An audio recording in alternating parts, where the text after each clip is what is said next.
우리가 매일 쓰는 스마트폰, 또 전기차, 그리고 AI의 두뇌라고 할 수 있는 데이터 센터까지 이 모든 기술의 심장부에서요. 지금 아주 조용한 혁명이 일어나고 있습니다. 바로 전력 효율을 정말 극한까지 끌어올리는 차세대 반도체, 실리콘 카바이드, 줄여서 SiC, 그리고 질화갈륨, GaN 칩의 등장인데요.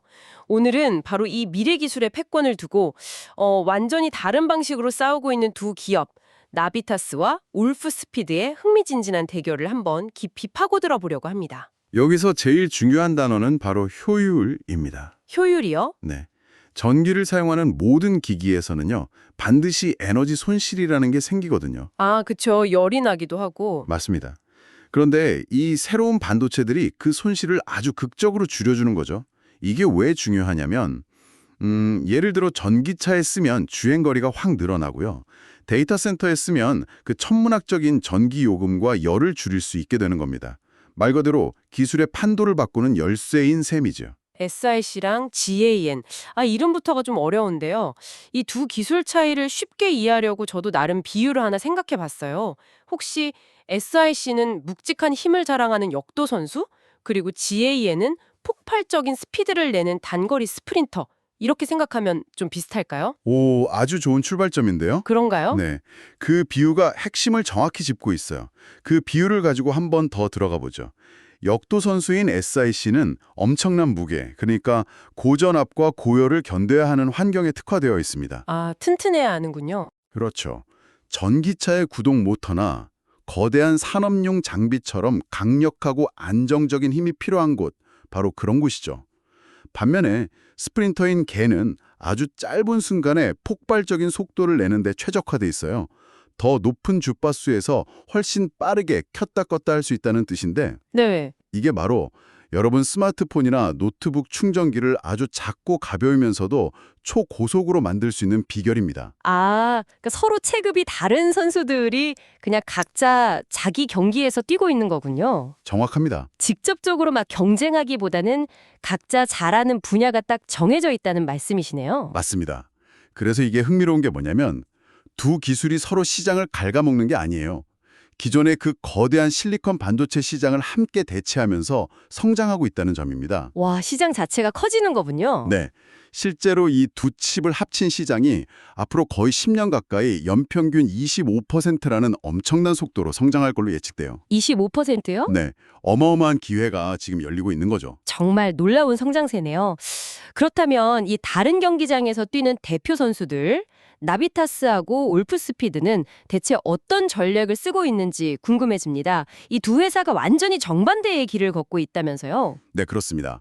비유하자면 직접 건물을 짓진 않고 최고의 설계도를 그리는 데만 집중하는 설계 건축가, 그리고 원자재 조달부터 시공까지 모든 걸 직접 책임지는 종합건설사, 딱 그 차이와 같습니다. 설계 건축가라면 나비타스를 말씀하시는 거군요. 그렇죠. 이 회사이 왜 세브리스라고 하던데 이게 참 멋진 말 같으면서도 구체적으로 와닿지는 않아요. 공장이 없다는 게 장점인가요?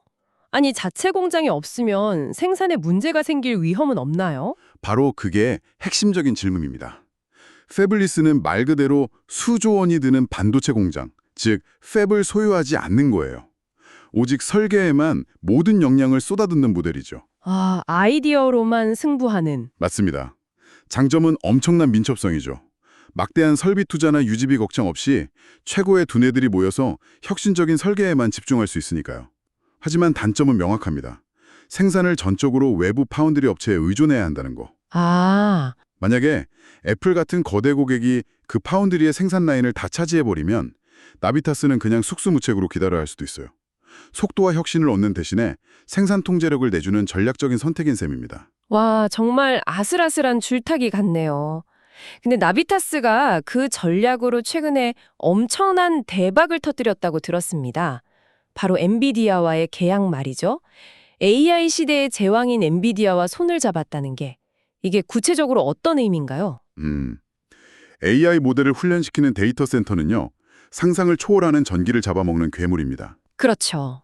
근데 문제는 그 전기의 상당량이 프로세서에 도달하기도 전에 열로 손실된다는 점이죠. 나비타스의 겐칩은 바로 이 전력 공급 시스템에 들어가서 에너지 손실을 획기적으로 줄여주는 역할을 합니다. 아, 전기를 아껴주는 거군요. 그렇죠. 데이터 센터 입장에서는 전기요금 아끼고 또 열시키는 냉각 비용까지 줄일 수 있으니 그야말로 구세주 같은 기술이죠. 엔비디아와의 계약은 나비타스의 기술력이 AI 시대의 핵심 인프라에 필수적이라는 걸 시장에 딱 증명한 사건입니다. 이 주가를 보니까 정말 어마어마하더라고요. 내년 예상 매출의 42배에 달한다고 하는데 제 머리로는 이게 잘 계산이 안 되는 숫자입니다. 이건 시작에 뭔가 엄청난 걸 보고 있다는 뜻인가요? 아니면 그냥 AI 거품에 올라탄 결과일까요? 둘 다라고 봐야 합니다. 아, 둘 다요? 네. 시장은 단순히 나비타스가 엔비디아의 칩을 판다. 여기에 베팅하는 게 아니에요. 나비타스의 개인 기술이 앞으로 모든 AI 데이터 센터의 표준이 될 것이다. 이런 더 큰 미래에 베팅하고 있는 거죠. 그 잠재력이 워낙 어마어마하니까 그런 높은 가치 평가가 나오는 겁니다. 하지만 그만큼 위험도 큽니다. 만약 조금이라도 기대에 못 미치는 실적을 내거나 경쟁 기술이 나타나면 그 거대한 기대감이 한순간에 무너져 내릴 수도 있거든요. 그래서 일부 분석가들은 너무 뜨거워서 다루기 힘든 주식이라고 평가하기도 합니다. 정말 화끈한 성장주네요. 그럼 이 고공비행하는 설계 건축가와는 정반대의 길을 걷는다는 종합 건설사 울프스피드 이야기를 해보죠. 이 회사의 스토리는 정말 한편의 드라마 같았습니다. 작년에 파산 보호 신청을 했다는 소식을 보고 제가 깜짝 놀랐거든요. 도대체 무슨 일이 있었던 건가요? 울프스피드는 나비타스랑 정반대로 수직 계열화 모델을 고집했어요. CIC 반도체의 원재료인 인곳을 직접 키우는 것부터 시작해서 웨이퍼를 만들고 칩을 설계하고 생산까지 모든 걸 자체 공장에서 해결하는 거죠. 와, 처음부터 끝까지 다 하는 거군요. 네, 장점은 완벽한 통제력입니다. 품질부터 공급망까지 누구에게도 휘둘리지 않죠. 하지만 단점은 바로 그 천문학적인 비용입니다. 최첨단 공장을 짓고 유지하는데 막대한 돈이 들어가는데 그 투자 비용을 감당할 만큼 매출이 빠르게 성장하지 못했던 겁니다. 아, 결국 버티지 못하고. 네, 빚의 무게를 이기지 못하고 쓰러진 거죠. 그런데 정말 영화 같았던 건 그 다음이었습니다. 6월에 파산 보호를 신청했던 회사가 불과 석 달 만인 9월에 빚을 70%나 줄이고 화려하게 복귀했으니까요. 이건 그냥 회생이 아니라 거의 마술에 가까운데 어떻게 그게 가능했죠? 그야말로 뼈를 깎는 구조조정이었습니다. 채권단과 협상해서 빚을 탕감받고 핵심이 아닌 자산들을 매각하면서 허리끈을 졸라맨 거죠. 그 과정이 가능했던 건 채권단 역시 울프스피드가 망하게 두기에는 그들이 가진 SiC 제조 기술과 생산 능력이 너무나도 가치 있다는 걸 알았기 때문입니다. 아, 기술력은 인정을 한 거군요. 그렇죠. 회사의 사업 모델이 문제가 아니라 재무 구조가 문제였던 거죠. 이제 그들은 훨씬 가벼워진 몸으로 자신들이 구축해놓은 강력한 제조 능력을 바탕으로 다시 뛸 준비를 마쳤습니다. 듣고 보니 정말 극과 극이네요. 한쪽은 공장 없이 아이디어로 승부하면서 하늘 높이 날아오르고 있고 다른 한쪽은 거대한 공장을 짓다가 쓰러졌지만 불사조처럼 다시 일어났고요. 투자자 입장에서는 정말 고민되는 선택지일 것 같습니다. 정확합니다. 나비타스는 AI라는 로켓에 올라탄 고위험 고수익 성장주의 전형이에요.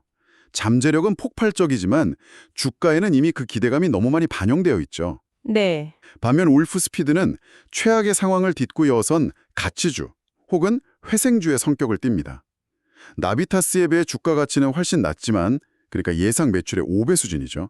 하지만 여전히 부채 부담과 자본 집약적 사업이라는 무거운 짐을 지고 있습니다. 그렇다면 전문가들은 이 흥미로운 대결을 어떻게 보고 있나요? 굳이 한쪽에 손을 들어줘야 한다면 어느 쪽일까요?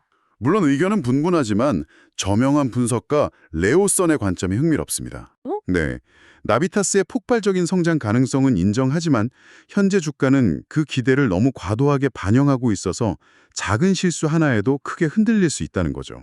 반면 울프스피드는 파산 구조조정을 통해 최악의 고비는 넘겼다고 보고요.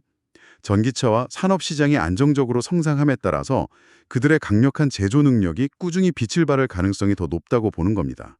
즉, 더 낮은 가치와 단기적으로 더 예측 가능한 성장 경로를 가진 울프스피드가 더 안정적인 투자처라는 시각입니다. 오늘 차세대 반도체의 두뇌 역할을 하는 기술 SiC와 GN에서 시작해서 설계의 모든 것을 건 나비타스와 제조의 명운을 건 울프스피드라는 두 기업의 이야기까지 정말 흥미로운 여정이었습니다. 네, 그리고 이들의 대결은 우리에게 단순히 어떤 주식이 더 나은지에 대한 질문을 넘어서고 있습니다. 더 근본적인 질문을 던지고 있거든요. 다가오는 기술의 시대에 진정으로 희소하고 가치 있는 것은 과연 무엇일까요? 나비타스처럼 세상을 바꿀 혁신적인 아이디어를 설계하는 능력일까요? 아니면 울프스피드처럼 그 아이디어를 현실로 만들어내는 모든 과정을 그 처음부터 끝까지 통제하는 힘일까요?